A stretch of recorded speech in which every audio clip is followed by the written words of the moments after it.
A palavra de Deus que ouviremos neste final de semana nos recorda a semeadura. Deus, em sua misericórdia e bondade, age de forma maravilhosa, fazendo a semente germinar e dar fruto. Quem confia em Deus é como uma semente. Os frutos surgem não sem esforço pessoal, mas para muito além dele.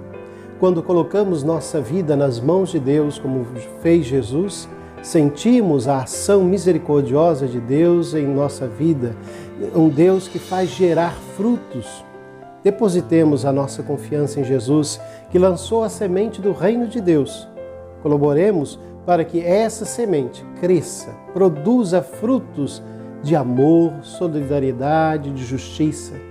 E agradecidos pela bondade do Senhor, vamos celebrar em comunhão com todos os que se empenham em favor desse projeto de vida e salvação. A liturgia deste 11º domingo do tempo comum nos convida a olhar para a vida e para o mundo com confiança, com esperança. Deus, fiel ao seu plano de salvação, continua hoje, como sempre, a conduzir a história humana para uma meta de vida plena, de felicidade sem fim. Na primeira leitura, o profeta Ezequiel assegura ao povo de Deus exilado na Babilônia que Deus não esqueceu a aliança, nem as promessas que fez no passado. Apesar das vicissitudes, dos desastres, das crises que as voltas da história comportam, Israel deve continuar a confiar nesse Deus que é fiel e que não desistirá nunca de oferecer ao seu povo um futuro de tranquilidade, um futuro de justiça, de paz sem fim. Essencialmente, o texto de Ezequiel que a liturgia deste domingo nos propõe garante que Deus conduz sempre a história humana de acordo com seu projeto de salvação e se mantém fiel às promessas feitas ao seu povo. Esta lição não pode ser esquecida. Essa certeza deve levar-nos a encarar os dramas e desafios do tempo atual com confiança e esperança. Não estamos abandonados à nossa sorte. Deus não desistiu desta humanidade que Ele ama e continua a querer salvar. É verdade que a hora atual que a humanidade atravessa está marcada por sombras, graves inquietações, mas também é verdade que Deus continua a acompanhar cada passo que damos e nos apontar caminhos de vida. A última palavra, uma palavra que não pode deixar de ser de salvação de graça, será sempre de Deus.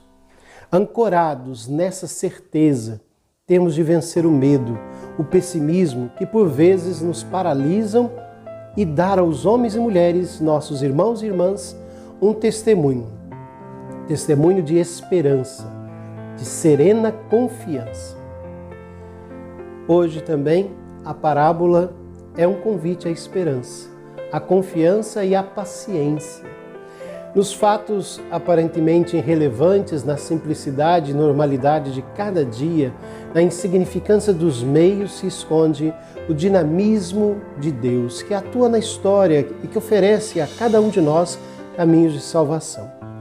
O Evangelho apresenta uma catequese sobre o reino de Deus e essa realidade nova de Jesus veio anunciar e propor. Trata-se de um projeto que, avaliado à luz da lógica humana, pode parecer condenado ao fracasso, mas ele encerra em si o dinamismo de Deus e acabará por chegar a todo mundo e a todos os corações. Sem alarde, sem pressa, sem publicidade, a semente lançada por Jesus fará com que esta realidade velha que conhecemos vá aos poucos dando lugar ao novo céu, à nova terra que Deus quer oferecer a todos nós. Antes de mais, o Evangelho deste domingo nos garante que Deus tem em marcha um projeto destinado a oferecer aos homens a vida e a salvação. Pode parecer que a nossa história caminha entregue ao acaso, aos caprichos dos líderes. Pode parecer que a história humana entrou em derrapagem e que no final do caminho nos espera o abismo. Mas é Deus que conduz a história, que lhe imprime o seu dinamismo, que está presente em todos os passos do nosso caminho.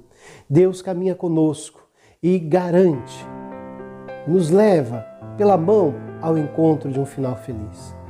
Um tempo histórico como o nosso, marcado por sombras, por crises e por graves inquietações, este é o testemunho mais importante que podemos, como fiéis, oferecer aos nossos irmãos e irmãs, escravizados pelo desespero, pelo medo, pelo desemprego, por tantas calamidades que vemos no dia a dia. A segunda leitura nos recorda que a vida nessa terra, marcada pela finitude, pela transitoriedade, deve ser vivida como uma peregrinação ao encontro de Deus, da vida definitiva. O cristão deve estar consciente de que o reino de Deus, de que fala o Evangelho de hoje, embora já presente na nossa atual caminhada pela história, só atingirá a sua plena maturação no final dos tempos, quando todos os homens e mulheres se sentarem à mesa de Deus e receberem dele a vida que não acaba. É para aí que devemos tender. É essa a visão que deve animar a nossa caminhada e a nossa comunidade. A cultura atual é uma cultura do provisório, do descarte, que dá prioridade ao que é efêmero sobre as realidades perenes com a marca da eternidade. Propõe que se viva ao sabor do imediato, do momento, e subalterniza as opções definitivas e os valores duradouros. É também uma cultura do bem-estar material, ao seduzir os homens com o brilho dos bens perecíveis, ao potenciar o reinado do ter sobre o ser. Escraviza o homem e relativiza a sua busca de eternidade. É ainda uma cultura da facilidade, que ensina a evitar tudo que exige esforço, sofrimento, luta. Produz pessoas incapazes de lutar por objetivos exigentes e por realizar projetos que exijam esforço, fidelidade, compromisso, sacrifício. Neste contexto, a palavra de Paulo aos cristãos de Corinto soa ao desafio profético. É necessário que tenhamos sempre diante dos olhos a nossa condição de peregrinos e nesta terra, e que aprendamos a dar valor àquilo que tem a marca da eternidade. É nos valores duradouros e não nos valores efêmeros e passageiros que encontramos a vida plena. O fim último da nossa existência não está nessa terra. O nosso horizonte, as nossas apostas devem apontar para o mais além, para a vida plena e definitiva. Portanto, irmãos e irmãs, o reino de Deus é uma realidade sobrenatural maior do que nós e, ao mesmo tempo, acontece em nosso meio, no dia a dia de nossas vidas. Cabe a cada um de nós acolhê-lo como um mistério, mas construí-lo como projeto de Deus para nós, de forma especial, agindo com misericórdia, com bondade para com nossos irmãos e irmãs. Tenham todos um santo e abençoado domingo.